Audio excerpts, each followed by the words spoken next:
Krásný dobrý den. Vítám vás u dnešního videa. Dneska si ukážeme hru na tibetské zpívající mísy, kde si předvedeme jednotlivé tóny. Možná si říkáte, že to není nic neobvyklého a máte v podstatě pravdu. Ale reaguji tak na vaše asi nejčastější dotazy, kdy se mě ptáte, kterou mísu si vybrat. Těch způsobů výběru je spousta, já už jsem je popsala v mnoha videích, ale rozhodla jsem se, že pro vás natočím tohle speciální video, abyste se mohli zaposlouchat a nacítit na ten daný konkrétní tón. S tím totiž pracujeme také ve chvíli, kdy si přijdete ke mně vybrat tibetskou zpívající mísu a nevíte, který tón byste rádi a už nechcete vybírat intuicí, protože už to třeba není úplně první miska, anebo té intuici až tolik nevěříte. Proto pro vás mám takový jako speciální test, ale ten vám na dálku nemohu zprostředkovat, tak vám zprostředkuji alespoň tohle. Já teď budu hrát na jednotlivé tóny a vás poprosím, abyste si nejlépe zavřeli oči a poslouchali. Zkuste se nacítit na to, kde v těle ten tón cítíte, jestli vůbec, jestli si to dovolíte. A díky tomuto úplně jednoduchému, krátkému cvičeníčku uvidíte, kde vaše tělo reaguje. Tam, kde budete cítit a vnímat nějakou reakci, tak je to o tom, že s tím můžete začít pracovat.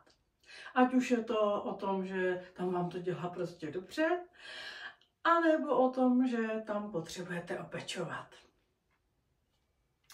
Tak, pojďme na to. Začneme hrát na jednotlivé mísy. Tohle byla celá oktáva a já vám teď budu jednotlivé ty misky představovat postupně.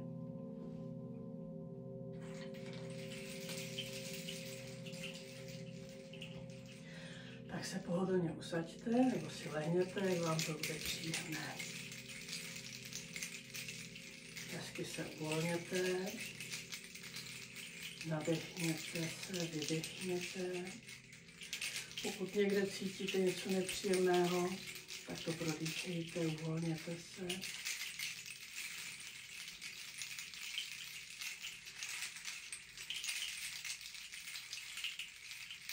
A dáme se do toho.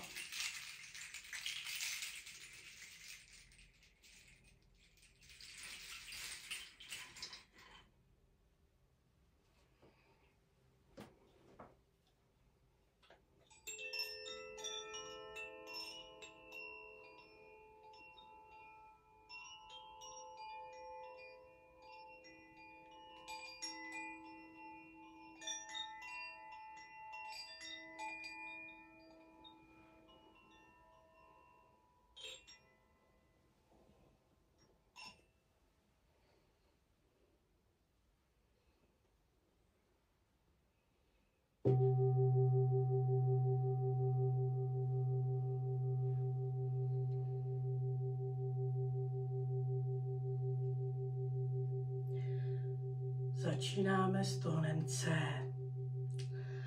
Podle ajurvédy je přiřazen první čakře, tedy čakře já jsem. Je to čakra kořenová, která je o tom, jaké máme kořeny, jak se cítíme, uzemnění, jsou to naše primární potřeby a ukotvení.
Tak jaké to bylo Céčko?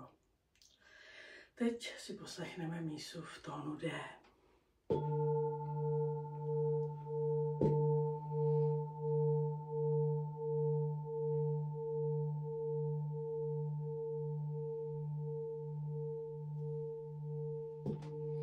Déčko je podle ajurvédy přidruženo k druhé čakře, tedy čakře, které se říká ženská nebo také křížová. Je to o naší sexualitě, kreativitě. Je to čakra já cítím.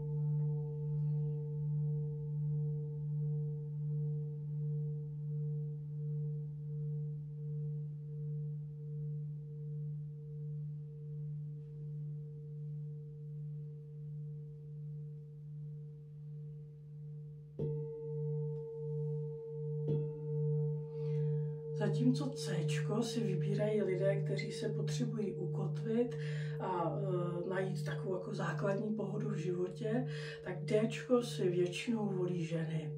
Je to mísa, která je hodně spojena s jejich ženskými pocity a vůbec ukotvením se v tom, že jsem žena. Ano, nám tohleto docela dost v tomhle světě chybí, protože neustále jsme pod tlakem, aby jsme se chovali jako muži. A tohleto je to, co nám přidává na té ženské energii. Takže to byl tón D, druhá čakra. No a tím se posouváme k Éčku, což je čakra třetí, solar plexus.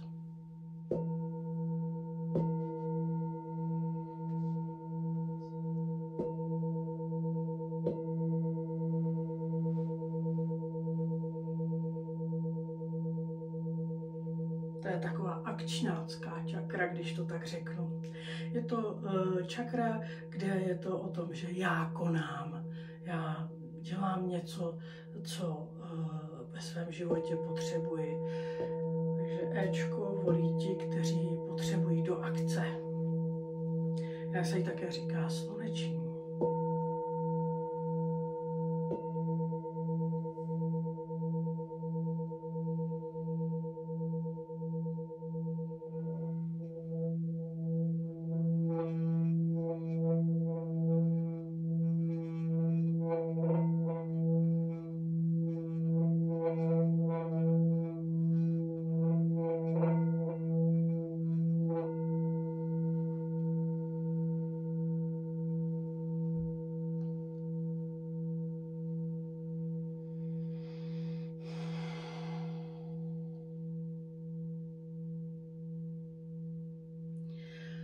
pokud některou z míst vnímáte na jiném místě, než máme onu čakru, tak to vůbec nevadí a není to špatně. Jsou učení, která přiřazují tóny zase k jiným čakrám. Je to třeba v učení, které je tibetské, které učím na kurzu, kde si ukazujeme zvukové koupele v tibetských mísách, nebo ve zvuku tibetských míst. A tam si ukazujeme zase to přiřazení míst podle jiného schématu, takže prostě můžete to vnímat někde úplně jinde, než zrovna říká Ayurveda. Dejte hodně na své pocity, na to, jak to vnímáte a cítíte vy. Takže to byla třetí čakra, solar plexus. Vidíte, že jdeme od první čakry nahoru, teď jsme někde pod hrudníkem a přecházíme na čakru srdeční, což je tón F.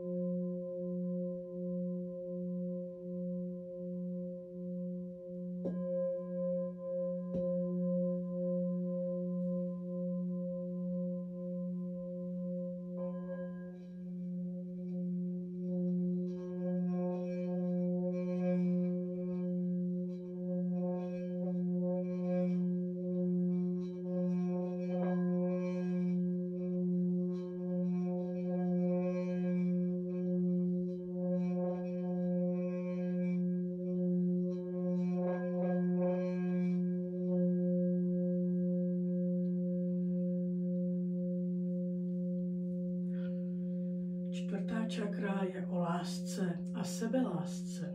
O tom, jak vnímáme sami sebe, jak se máme rádi, jaké máme mezilidské vztahy, jak cítíme bezpodmínečnou lásku. Když jsme byli u toho dvojího přiřazení, tak například F-ko je podle Ayurvédy čtvrtá čakra, ale podle tibetského učení je to čakra první.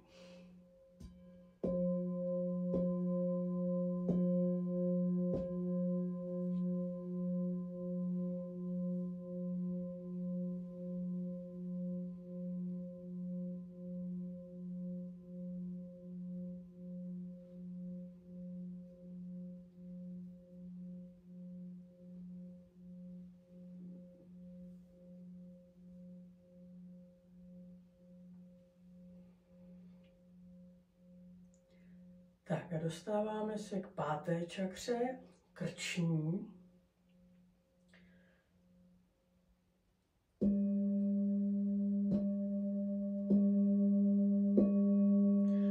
To je tón G. Já mluvím. A je to o sebevyjádření, sebeprezentaci, ale také o plnění toho, co si přejeme. Jestli dokážeme vyjádřit svá přání a touhy.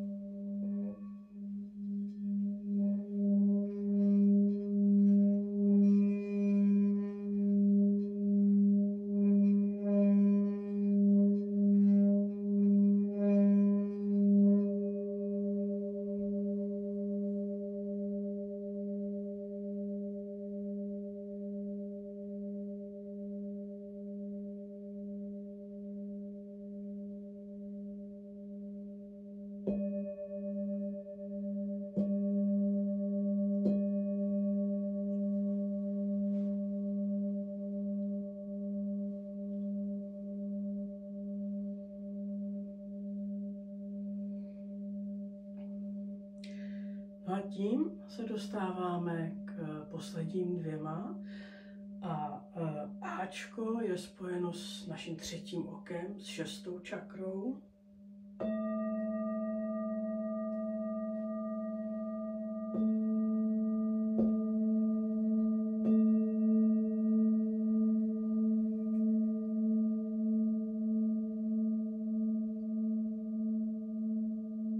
Já vidím šesté intuice, vize, pochopení, empatie,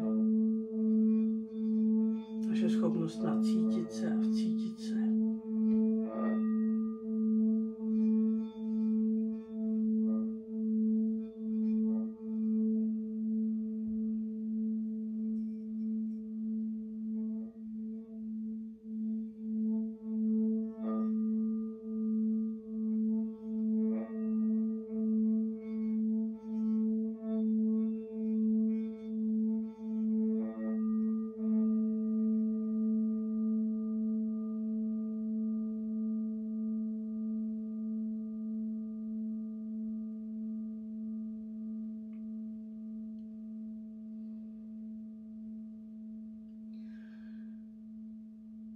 No a poslední, 7. čakra, tak to je Bčko.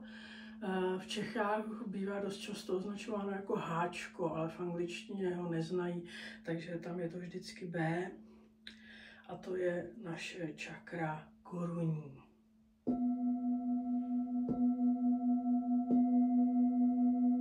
Já vím, je to naše napojení na vesmír, naše napojení na směřování života a vědění.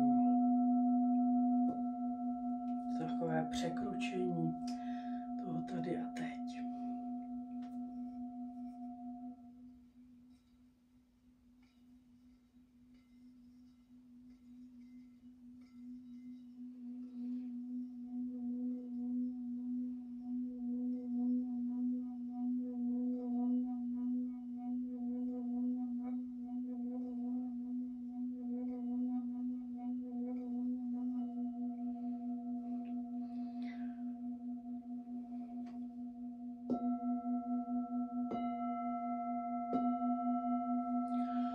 Jenom pro zajímavost, zrovna Bčko mají obě učení, to ajurvédské i to tibetské společné.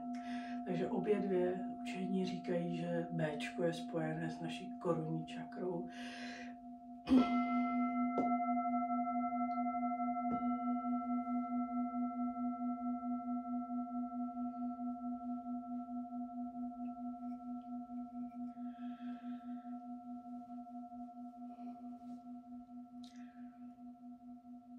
Tak, já už teď do toho nebudu mluvit a zahraju na ty misky ještě jednou, ale zahraju na ně v pořadí, jak to ukazuje to ajurvédské učení. Tak.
Tak, to jsme si představili 7 tónů z oktávy.